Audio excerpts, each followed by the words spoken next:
Bom dia. Bom dia, paz do Senhor. Como vocês estão? Como tem passado? Vamos lá, vamos começar. Hoje é o dia do Salmo. Olha, eu já falando Salmo de novo, gente. Oh, meu Deus. A gente vai consertar isso. Tenha calma. Hoje é o dia do Provérbio 6. Vamos lá? Vamos lá? Vamos começar? Provérbio 6. Outros conselhos. Filho, você é fiador de alguém? Deu a sua palavra e ficou preso na promessa que fez? Então, meu filho, agora você está nas mãos dessa pessoa. Há um jeito de sair disso. Vá logo e peça que ela livre você dessa obrigação. Não durma, nem descanse, nem saia da armadilha com um passarinho ou uma gazela do caçador. Preguiçoso, aprenda a lição com a formiga. Ela não tem líder, nem chefe, nem governador, mas guarda a comida no verão, preparando para o inverno. Preguiçoso, até quando você vai ficar deitado? Quando vai se levantar? Então o preguiçoso diz: eu vou dormir somente um pouquinho e eu vou cruzar o braço e descansar mais um pouco. Mas, enquanto ele dorme, a pobreza atacará como um ladrão armado. Os homens maus e sem valor vivem dizendo mentiras, piscam e fazem gestos para enganar os outros. As suas mentes perversas estão sempre planejando o mal, e eles espalham a confusão por toda parte. Por isso, a desgraça cairá de repente sobre eles. Não poderão escapar. Existem 7 coisas que o Senhor detesta e uma que ele não pode tolerar: o olhar orgulhoso, a língua mentirosa, os que matam gente inocente, a mente dos planos perversos, os pés que se apressam para fazer o mal, a testemunha falsa que diz mentiras e o que ele detesta, ele não pode tolerar: a pessoa que provoca briga entre amigos. Os perigos do adultério. Filho, faça o que seu pai diz e nunca esqueça o que sua mãe ensinou. Guarde sempre as tuas palavras bem gravadas no teu coração. Os teus ensinamentos o guiarão quando você viajar. Protegerão você de noite e aconselharão a sua correção. Peraí. Os seus ensinamentos guiarão quando você viajar, protegerão você de noite e aconselharão de dia. As suas instruções são como a luz brilhante e a sua correção ensina a viver. Elas livrarão você da mulher imoral e das suas palavras sedutoras. Não seja tratado pela sua beleza, nem caia nas armadilhas dos olhos tentadores. Qualquer homem pode ter uma prostituta por pouco dinheiro, mas o adultério custará a ele a própria vida. Será que você pode carregar no fogo no colo sem queimar a roupa? Será que você pode andar em cima de brasas sem queimar o pé? O homem que dorme com a mulher de outro corre este mesmo perigo. Quem fizer isso terá que sofrer muito. Quem rouba comida para matar a fome não é desprezado, porém, se apanhado, tem que pagar 7 vezes mais. Ele precisa entregar tudo o que tem. No entanto, o homem que comete adultério não tem juízo. Ele está destruindo a si mesmo. Passará vergonha, levará uma surra e ficará desmoralizado para sempre, porque o ciúmes faz o marido ficar furioso e a sua vingança não tem limites. Ele mesmo não aceitará nenhum pagamento, mesmo que uma porção de presentes acabe com a sua raiva. Eu quero dividir essa nossa conversa em 3 partes.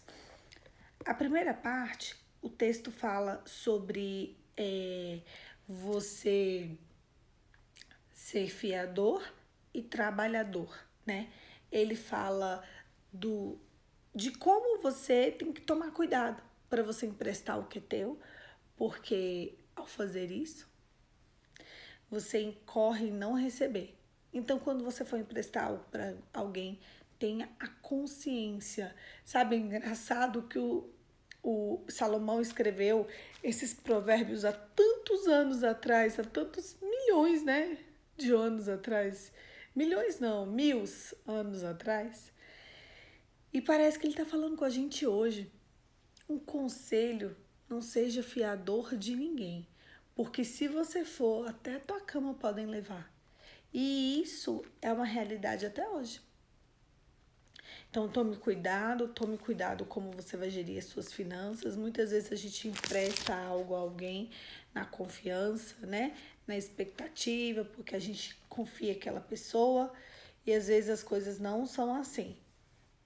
Eu já fui livrada de muitas e muitas águas por simplesmente pensar um pouquinho, sabe? Hoje, se eu tenho minha vida financeira em ordem, é porque eu pensei bastante, né, nesse texto e em várias situações conflitantes da minha vida entre ajudar pessoas que eu amo e pensar, eu quero entrar em uma enrascada e eu não poderia ajudá-la e eu não entrei em enrascadas. Porque às vezes a pessoa tá te pedindo e ela usa de segurança emocional, né? Segurança emocional que você tem para poder te pedir. E muitas vezes você não pode arcar com o prejuízo dela. Então analisa direitinho, vê, vê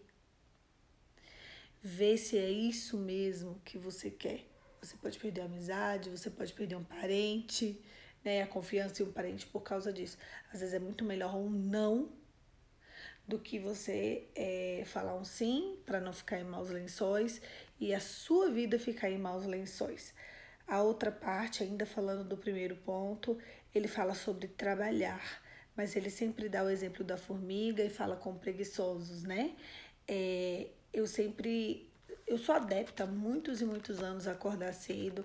Esse horário que eu acordo de 5 horas da manhã, ele já é um horário de rotina há mais de 10 anos meu.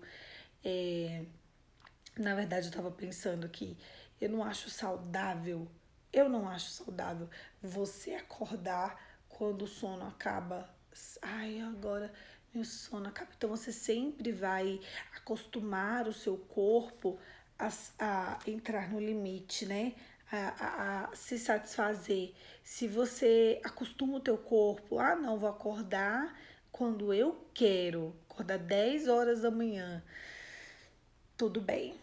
Mas isso você manda uma mensagem para o seu cérebro de que tudo que você quer vai ser na hora que você quer. Você pode sim dormir o tanto que você quer, você pode sim acordar na hora que você quer e as coisas não funcionam assim. Então eu acho muito bom você ter um horário para dormir e um horário para acordar, né? Pode ser que você não respeite aquele horário, pode, né? Mas tenha uma rotina. Ontem mesmo eu dormi, era não era umas 9h40, antes das 10, né? Uma pessoa que dorme antes das 10, ela tem total capacidade de acordar às 5, porque ela já dormiu mais do que 7, 8 horas de sono. Então, na verdade, a gente tem que aprender a dormir certo e acordar certo. Porque aí sim, o corpo, ele é feito pra gente dormir quando o sol vai abaixando, mas essa já não é mais uma realidade nossa. Então tome bastante cuidado e não ceder para o seu corpo, porque se você cede para o teu corpo no sono, você vai ceder para o teu corpo em qualquer área, né? Então tudo começa daí. Ter uma disciplina para dormir, ter uma disciplina para acordar, ele fala muito disso aqui. E não se esqueça que o que enriquece é trabalho, o que deixa você virtuoso é o trabalho. Se você não tem um trabalho externo, limpa a tua casa. Faça trabalho. Sempre quando eu preciso de algo, eu peço para Deus um trabalho, um cliente, sabe? Sempre que eu tô na berlinda, sempre que eu preciso de algo, sempre que eu preciso de que Deus me alcance com a misericórdia dele, eu sempre falo, Senhor, me manda um cliente, me ajude a ter uma estratégia. Eu preciso de um trabalho. Eu nunca peço assim, ai, que venha do céu ai, que alguém me alcance, ai, que eu ganhe um dinheiro do nada. Isso não existe, né? Isso é ser preguiçoso, isso é acostumar você a sempre receber migalhas, a porção que o outro te dá. E eu não quero a porção que o outro me dá, eu quero a porção que Deus me dá. É isso que a gente tem que aprender. A medida de Deus, ela é uma medida extraordinária, e a medida do outro é a misericórdia do outro. E a gente é tão limitado, né? Eu vejo que as pessoas às vezes confiam tanto que outras pessoas vão ajudar elas, e a gente precisa aprender a confiar em um Deus que pode todas as coisas, né? A gente precisa aprender a confiar em Deus que pode alcançar a gente com a graça e com a misericórdia dele e dar pra gente uma porção que a gente nem esperava. Quantas coisas extraordinárias já aconteceu comigo, eu até contei algumas vezes aqui de respostas de Deus, de respostas de oração, né? Você se entrega ao coração de Deus e Deus te responde com fogo. A resposta que Deus sempre tem pra gente é a resposta com fogo. E ela sempre vai vir com muito trabalho. Ela sempre vai vir com muito. Ele é minucioso. Então é isso, a gente precisa aprender. O segundo ponto que eu quero falar com vocês é porque esse texto ele tem muitos pontos, né? Ele é muito rico. Ele fala sobre coisas, 7 coisas que Deus detesta. E uma delas Deus não tolera. E eu vou ler novamente. Deus detesta o olhar orgulhoso. Deus detesta a língua mentirosa. Deus detesta as mãos que matam gente inocente. Deus detesta a mente que faz planos perversos. Deus detesta os pés que se apressam para fazer o mal. Deus detesta a testemunha falsa que diz mentiras. Agora preste bastante atenção. Deus não tolera. Olha que pesado. Não é que ele detesta, ele não tolera a pessoa que provoca briga entre amigos. Olha só, Deus não tolera. Então vigie os teus pensamentos. A gente estava lendo dias atrás que a nossa vida é dirigida pelos nossos pensamentos. Então tudo começa aqui. Eu não posso ficar falando você de ação e reação. Ação e reação é tudo aquilo que você só externiza, né? Aquilo que já está aqui na sua mente. Então cuida da tua mente, cuida do teu coração. Se os teus pensamentos forem bons, todo o teu corpo será bom. Se os teus pensamentos forem maus, todo o teu corpo será mau. Uma das formas que eu encontrei de acalmar a minha mente, acalmar o meu coração, me deixar mais centrada foi justamente esse horário mais cedo. Eu durmo mais cedo, eu acordo mais cedo e eu me conecto com quem importa. É simples e é incrível, é quase autodidata. Eu durmo mais cedo, eu não vou no meu limite da noite, eu acordo mais cedo, eu me conecto com Deus no silêncio. E é ali que eu encontro palavras de vida eterna. E aí a gente vai entrar agora no terceiro ponto da nossa conversa de hoje.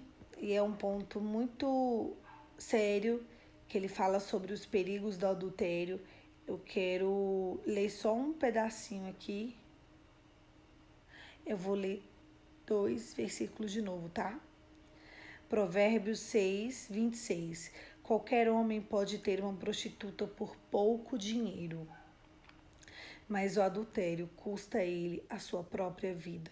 Será que você pode carregar fogo no colo sem queimar a roupa? Será que você pode andar em cima de uma brasa e sem queimar os pés? O homem que dorme com uma mulher de outro homem corre neste mesmo perigo. E quem fizer isso terá que sofrer muito. Aí depois ele compara esse homem, né, a um homem que rouba comida. Se ele não for pego, se ele for pego, ele tem que pagar a comida, mas o homem que for pego em adultério, nem comida, nem pagando a comida, nem pagando o que ele fez, não tem como pagar. Eu quero contar uma história para vocês. É porque esse texto era muito rico, eu não podia Eu não podia só parar e contar o testemunho. Claro que eu fui autorizada. Eu tô sabendo de uma história muito forte, muito linda, e é uma história que convém pra gente saber sobre isso, tá? Eu conheci uma menina alguns anos atrás e eu me tornei amiga dela. Um dia, ela virou pra mim e falou assim: Eu já fui casada. Falei: O quê? Tu já foi casada? Depois de muito tempo que a gente convivia, ela me contou. Falei: Já fui. Um dia eu te conto essa história. Eu falei: Como assim, gente? Aí ela disse que era assim. Ela não conhecia, né, Deus nem nada. Chega uma hora que não tem jeito. A gente tem que encontrar a face de Deus. Ela não conhecia muito bem Deus, conhecia de ouvir falar, e ela se apaixonou por um rapaz e casou com ele. Casou com ele, e ali ela já estava com 1 ano de casada, e ele começou a fazer várias coisas feias, várias feiuras, mas coisas pesadas. Que o que importa não é agora. O que importa não é a história do que ele fez, tá? E aí um dia ela não suportou e ao invés de recorrer à cruz, porque ela nem sabia como recorrer à cruz, entende? O Brasil é um país judaico-cristão. Então, qualquer pessoa que você falar assim, quem é Jesus? Minimamente as pessoas vão saber, né? Eles vão saber porque a gente comemora Natal, eles vão saber porque a gente comemora Páscoa, mas saber quem é Jesus e conhecer Jesus é algo completamente diferente. Saber quem é a Poliana e conhecer a Poliana é completamente diferente. Ah, não, eu sei quem é a Poliana. Ou eu conheço a Poliana, né? É completamente diferente. Eu lembro que uma vez, há um tempo atrás, eu estava num ambiente de trabalho e tinha uma menina que estava falando que eu estava falando várias coisas horríveis e aquilo ali não era parte do meu comportamento e ela tentou em várias pessoas para minar a minha vida e todas eles falaram assim, ó, me desculpa, essa não é a Poliana. Sabe, a gente conhece a Poliana. Então, ficou feio para ela. Eu não precisei de defesa. O meu comportamento, a minha vida me defendeu. E foi lindo aquela experiência porque eu só fiquei sabendo depois, muito tempo depois, que ninguém que ela tentou minar contra mim, as pessoas acreditaram porque eles conheciam a Poliana, né? E aí ela não quis perdoar ele. E ela é justo, né, que ela estivesse magoada e ela decidiu se separar. Eles decidiram se separar e tudo. E um foi para a direita, outro foi para a esquerda. Ele viveu a vida dele para lá. E eu vou focar nela.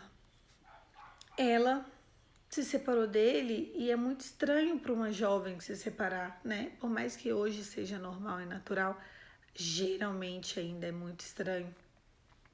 Principalmente para uma mulher, porque é o fim de sonhos, é o fim daquilo que ela planejou, é o fim de uma família. E ela foi numa psicóloga, né? Ficou fazendo tratamento com uma psicóloga, mas acima disso, ela começou a ir para casa do Senhor. Engraçado que muitas pessoas começam, né, a ir para casa do Senhor depois de fortes impactos emocionais. E ela começou a mergulhar, confrontada, apertada, ela começou a entender o que era um casamento aos pés da cruz, o valor do perdão, o valor de tudo, sabe? E chegou um momento que ela falou, chegou nele, tempos depois, e falou assim, ó, eu sei que nós já estamos divorciados, mas eu tenho pensado muito sobre estudado e conhecido a Jesus e visto sobre casamento, e eu vi que por mais que você foi o maior causador do nosso divórcio, eu não acho que a gente tem que se divorciar, eu acho que a gente tem que tentar, acho que tem que ter perdão e reconciliação. À época ele virou para ela e falou assim, fulana, eu não quero. Eu estou fazendo tudo que eu fiz com você, não é por conta de você, é por conta de mim. Eu não estou pronto para o casamento. Então, realmente, eu acho muito interessante você ir para a direita e eu ir para a esquerda. Porque eu realmente não quero. Eu quero viver a minha vida. E se eu continuar com você, eu vou continuar te magoando, porque eu não quero parar de fazer as coisas que eu estava fazendo. Foi um alívio para mim se divorciar de você. Então ela mais uma vez pega a sacolinha dela, né, do orgulho, e vai viver a vida dela. Nesse período em que ela está divorciada, eu a conheci e a única coisa que ela faz é exalar a presença de Deus, o conhecimento de tudo aquilo que ela adquiriu nesse tempo. Ela se manteve santa, reta, proba e casta, porque não é porque a pessoa se divorcia hoje que amanhã ela precisa de estar com outro. Você também não pode se envolver com outra pessoa sem que você esteja curada, sem que você entenda os pontos que fizeram chegar ali naquele divórcio. Então, e às vezes isso demora anos. É um absurdo uma pessoa se divorcia hoje, amanhã ela tá com outro e cometendo os mesmos erros. E eu falo isso com vocês, não é como quem quer, né, qualquer outra coisa. É porque eu vejo essas histórias se repetindo ano após ano. Minha senhora, por que a senhora está separando do terceiro? Pelo mesmo motivo do primeiro e do segundo. Então, assim, limpa a tua casa. Limpa a tua casa, que é você. Antes de você pensar em novos relacionamentos, você precisa cuidar do seu jardim. E foi isso que ela fez esse tempo todo. E aí uma mulher de Deus, ano passado, virou para ela e falou que Deus estava restaurando a casa dela, que Deus estava mudando as situações e entregando para ela tudo aquilo que ela tinha perdido, que na frente dela tinha restauração, restituição e que ela ia viver um novo o sobrenatural de Deus. E um dia a gente parou para conversar e ela me contou essa história. E que Deus estava restaurando a vida sentimental dela. E ela falou assim para mim: Polly, será que eu vou casar de novo? Quem será meu novo marido? E eu falei para ela: olha, e se for o antigo? Ela falou: Ana, a gente não tem o menor contato. Passou. Passou. E um dia, nessa conversa, eu falei para ela: mas se Deus te falou que Deus estava restaurando a tua casa. Restauração, até onde eu entendo, é restauração.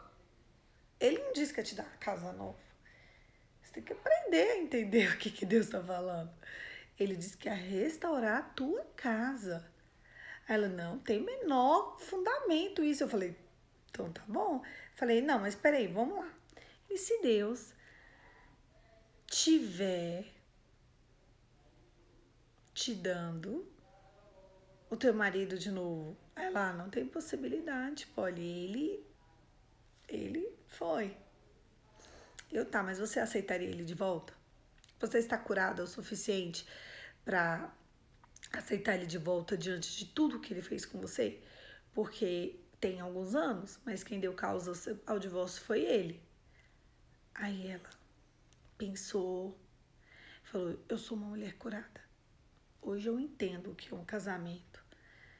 Eu sou uma mulher curada. Eu estou aqui à disposição do que Deus tem para mim. E eu quero que ele restaure a minha vida sentimental. Se for com ele ou com outro, eu falei, peraí, vamos lá, essa história de outro é muito complicada. Eu sei que hoje em dia tá todo mundo casando 2, 3, 4, 5, 6 vezes, mas na palavra de Deus não tem um respaldo muito aberto para você ficar casando tanto. A gente precisa entender e discernir isso. E existem momentos da nossa vida em que a gente é liberado para casar com outra pessoa. Não. Se você, a pergunta é: o que você quer? Você quer agir feito o desejo do seu coração ou você quer agir com a permissão de Deus? Ela, eu quero agir com a permissão de Deus. Tanto é que ontem a gente falava aqui no Provérbio 5 sobre não ser não, que o nosso comportamento não ser como de um animal. Animal que tem animal irracional, que tem a necessidade de comer, dormir, se aliviar e copular. Animal que faz isso. E a gente, além de ter todas essas necessidades que também somos, né, animais racionais, a gente tem que pensar, a gente tem que construir. Não é só isso. Então a gente não pode ser lidado com os nossos instintos sempre. E aí passou o tempo e essa mulher de Deus voltou a falar com ela e disse para ela que era para ontem, que era para ela preparar a casa dela, que Deus estava fazendo e movendo as águas. Resumindo toda a história, esse ex-marido dela começou a conversar com ela aos poucos e disse para ela que ele estava estudando sobre casamento e que ele tinha cometido um grave e grande erro com ela e que ele não tinha consciência disso tudo lá atrás e que ele tinha consciência de que ela era a mulher dele, que ele deveria voltar para a mulher da mocidade dele e que ele sabia que Deus não aprovaria os outros relacionamentos. Ele estava casado com outra mulher à época e ele começou a refletir. Ele fez uma viagem com um grupo de pessoas de Deus e ali ele começou a refletir sobre tudo que ele estava vivendo. Ele passou por muitos momentos de conflito no ano passado. Teve uma hora que eu virei para ele e falei assim: amiga, qualquer coisa ele morre, né? Qualquer coisa ele morre e você casa com outro. Brincando com ela. E ele quase morreu mesmo ano passado. Falei, o corona tá aí, né? Sei lá. E ele quase morreu ano passado. E ali, quando ele teve essa experiência de quase morte, que a gente descobriu recentemente, ele falou assim: talvez Deus esteja me levando para liberar a vida dela. Olha onde a mente dele foi. A mente dele foi no mesmo lugar onde a nossa mente foi. Sabe? Ali através de uma brincadeira na nossa, no claro, né? E a mente dele chegou naquele lugar também. E a gente riu quando a gente ficou sabendo dessa consciência que ele teve. Ah, não, qualquer coisa morre, a gente vai no enterro, né? Ali e tal. E aí sua vida tá livre. Calma, gente, calma. Era uma brincadeira nefasta. E aí ele falou isso, só que a dele foi de verdade.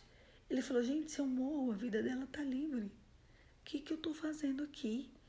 E ele chamou ela para um café recentemente, e nesse café ele falou tudo, todas as experiências com Deus que ele passou no ano passado.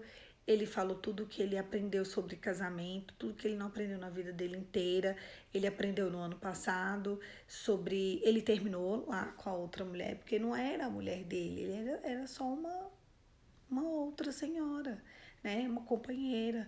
Ele falou assim, a minha mulher, independente do nosso divórcio, a minha mulher é você, e eu hoje tenho essa consciência, e eu preciso voltar para você. Ótimo, que dia que a gente casa de novo? Ele queria até desaverbar o divórcio. A gente, ó, deixa eu te falar, não tem como desaverbar. Desaverbar divórcio. Tem que casar de novo. E a história já é que eles vão... E num café, em uma decisão, eles reataram e já estão planejando o casamento para agora, recentemente. Daqui a pouquinho vai casar de novo. E ele tinha vários conflitos e que tudo foi acalmado pela mão de Deus, né? A única coisa que ela fez foi se manter reta, santa e proba diante de Deus.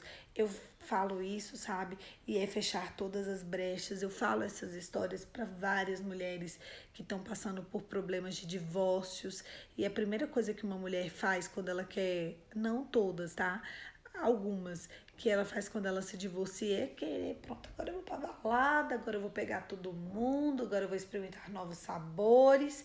E as coisas não funcionam assim, sabe? E ele, tanto é que um dos confrontos dele era, e a sociedade? Que ele falou pra ela, o que eu fiz com você foi feio. Como que eu vou olhar no olho das pessoas que te conhecem e me conhecem? Como? Aí ela disse que ela fez assim, calada, e eu disse pra ela que ele ia olhar olhando, né? Como é que você vai olhar no olho de pessoas que você fez feiura com aquela pessoa que eles amam? Você vai olhar olhando, você vai olhar, você vai pedir perdão, olha, eu fui errado, eu peço perdão, eu tô aqui por uma restauração e vida que segue. Eu tenho essa consciência, né? Eu sei que às vezes a vida é assim, não existe vida de comercial de margarina. O interessante, o lindo dessa história é que o coração dela estava tão pronto, tão preparado, tão incrivelmente transformado, que quando a restauração veio, ela não teve dúvidas de que era a restauração de Deus para a vida dela. Ela simplesmente foi.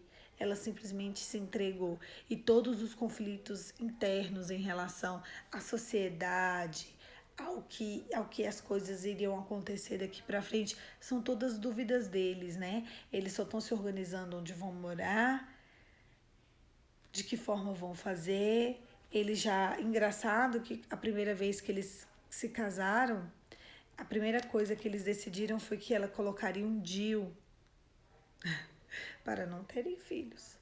E assim ela permaneceu com o DIU. Quando eu a conheci, ela tinha esse DIU. E eu fui conversando, ela foi ruminando acerca do que é o DIU, acerca de como ele funciona, acerca dos malefícios para o corpo, acerca dos malefícios para a alma, acerca dos malefícios para o espírito. Ela retirou o DIU em outubro do ano passado, depois de muita suadeira minha. E engraçado, ela retirou o DIU, na mesma semana ele começou a conversar com ela. E ele sempre colocava, eu estou errado, eu estou em conflito, eu preciso sentar com você. Tudo bem? Tudo bem. O dia que você estiver pronto, a gente senta e conversa. E foi naquela semana que ela tirou o DIU que as coisas começaram a acontecer na vida dela. E eles, nessa conversa que eles tiveram do café, inclusive, ele falou para ela, em relação a filhos, o que você pensa? Ela falou assim, eu penso o que a palavra de Deus pensa. Eu tirei o DIU em outubro do ano passado e eu não vou ficar colocando hormônio para dentro de mim, eu não vou ficar colocando métodos contraceptivos sintéticos nenhum para dentro de mim, e a gente vai ter que se preservar de outra forma e depois de filhos, porque eu quero filhos. Ele falou assim, que bom, que engraçado que Deus foi trabalhando no seu coração daí, Deus foi trabalhando no meu coração daqui, e eu fui entendendo e você foi entendendo o que é uma família. E eu conto para vocês essa história muito feliz, porque dentre tantos casais, né, que um vai para a direita, o outro vai para a esquerda, a gente encontra um que se restaura, que pega os caquinhos daqui, que pega os caquinhos de lá e se restaura. É um casamento que está voltando a acontecer e eu me alegro muito nisso. Quando vem clientes para poder fazer o divórcio, eu faço. E eu sempre falo, se vocês quiserem casar de novo, não tem problema. Vocês vão ali no cartório, vocês marcam aí com o pastor de vocês, com o padre de vocês e casa de novo. Eu sempre escuto uma piadinha, mas eu sempre deixo essa palavra para os meus clientes, porque eu acredito em restauração, eu acredito na glória da segunda casa e eu acredito nos perigos que é você andar fora da aliança, fora da cobertura. Eu conheço mas muita gente que anda tanto tempo fora da cobertura, ele não entende o que é. Hoje você entra num casamento, aí a pessoa te feriu muito forte e você faz o divórcio e você segue a tua vida. Eu juro para vocês, eu nunca vi uma pessoa ser plenamente feliz depois de um divórcio. Plenamente. É a pessoa que vira para mim e fala assim, Poliana, o divórcio foi uma coisa maravilhosa, eu não colho nenhuma consequência negativa, não existe. Então, o que a gente precisa pensar e avaliar e entregar nas mãos do Senhor é antes. É antes, porque é muito sério, é muito pesado. A aliança não é uma aliança que você coloca no dedo e sai andando na rua, é uma aliança que você faz entre você, o seu cônjuge e Deus. né? Não é algo para você colocar no dedo e mostrar para as pessoas que você é casado, que você é casada, que você tem alguém. Não, é algo que é feito entre você e Deus. E para quem é cristão, né? A aliança, ela é algo eterno. Ela é algo que ela é feita, é um compromisso que é feito entre o céu e a terra. Eu nunca vi alguém que vira para mim e fala assim: minha vida é plena. Nossa, depois desse divórcio foi a melhor coisa. Eu nunca vi, nem do homem, nem da mulher. Se a vida sentimental é plena, a vida financeira é uma bagunça que nada arruma.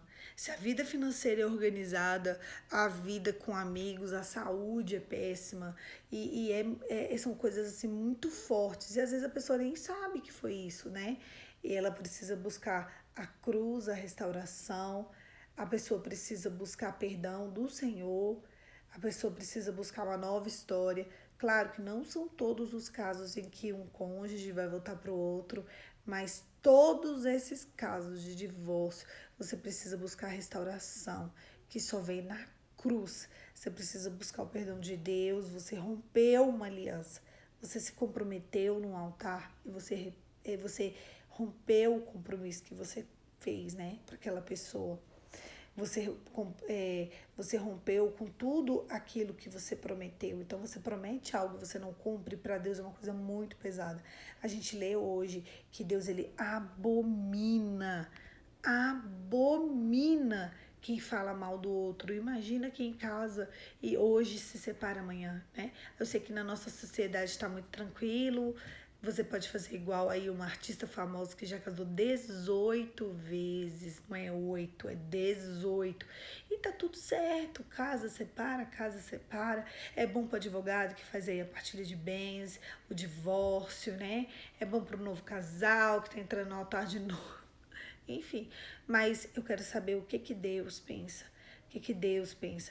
Eu acredito, assim, que tem vários segundos casamentos que são bons também, eu conheço, mas antes de você buscar um segundo casamento, antes de você buscar uma nova história, você precisa buscar o perdão de Deus, você precisa buscar a restauração de Deus, porque se você não faz isso, você condena a sua nova família a viver um futuro de fracasso.